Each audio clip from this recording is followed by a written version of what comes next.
E aí, pessoal? Zé Inácio na área. De volta pra mais um mergulho. Dessa vez uma história familiar que promete, viu? Dolores, bora pegar um passaporte que a gente vai voltar no tempo e atravessar o Oceano Atlântico. Passaporte pronto, Zé. Preparada para desvendar a saga de Filippo Altavia.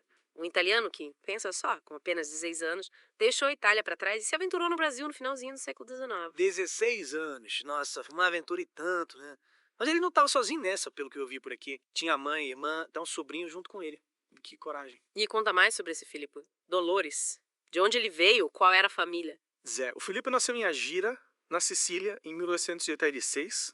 Em 1902, ele e a família decidiram encarar essa aventura brasileira. Caramba, 1902. A gente tá falando do auge da imigração italiana para o Brasil, né? No mar de gente cruzando o oceano em busca de uma vida nova por aqui. É verdade.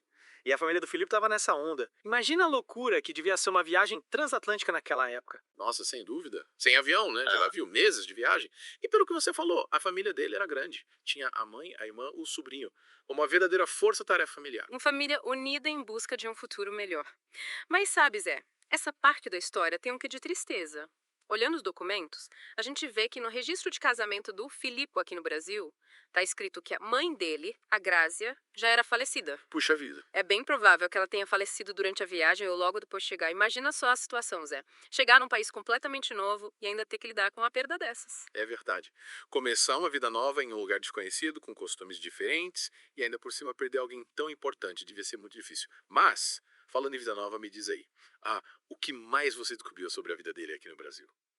Casou? Casa e filhos? Tá, Se casou em 1911, em Tambaú, São Paulo, e a esposa dele, a Joana de Verini, também era italiana, mas da região de Nápoles.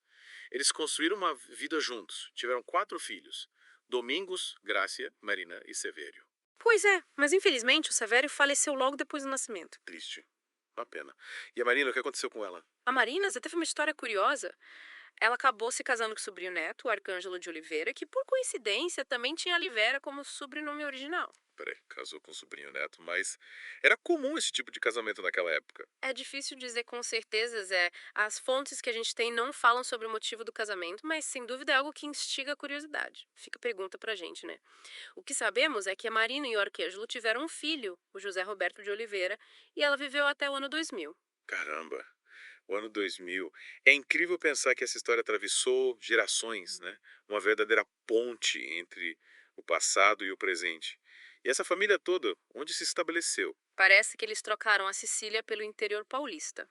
O Filipe e a Joana viveram e faleceram na Fazenda Bela Vista, em São José da Bela Vista, São Paulo. Interessante.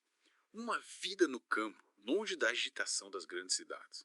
Uma mudança e tanto, né? E, Dolores, aquela questão do sobrenome que a gente comentou antes, me deixou curioso essa mudança toda do Altavia para Artavila, Altavia, do Altovila. O que você acha que rolou? Sabe, Zé, essa variação no sobrenome é algo que a gente encontra bastante em histórias de imigrantes e pode ser um sinal da pressão que eles sofriam para se integrar na sociedade brasileira. Entendi. Mudar o nome, principalmente para algo que soasse mais brasileiro, podia facilitar a vida, sabe? Diminuir a chance de discriminação, abria portas para trabalho. Isso era uma forma de se adaptar e tentar garantir uma vida melhor. Faz sentido. A gente vê isso em tantas histórias de imigrantes, né? A necessidade de se reinventar e se adaptar a uma nova cultura, uma nova língua, uma luta constante, né?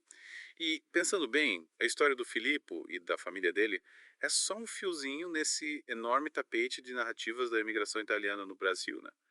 Quantas outras famílias não passaram por desafios e transformações parecidas? Não é verdade, Zé? E quantas histórias ainda estão esperando para serem descobertas? É isso aí, pessoal. Fica o convite para vocês também mergulharem no passado da família de vocês. Já pararam para pensar na história que o sobrenome de vocês carrega?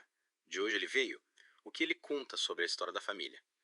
Quem sabe a gente não se encontra de novo para desvendar mais mistérios familiares. Até a próxima.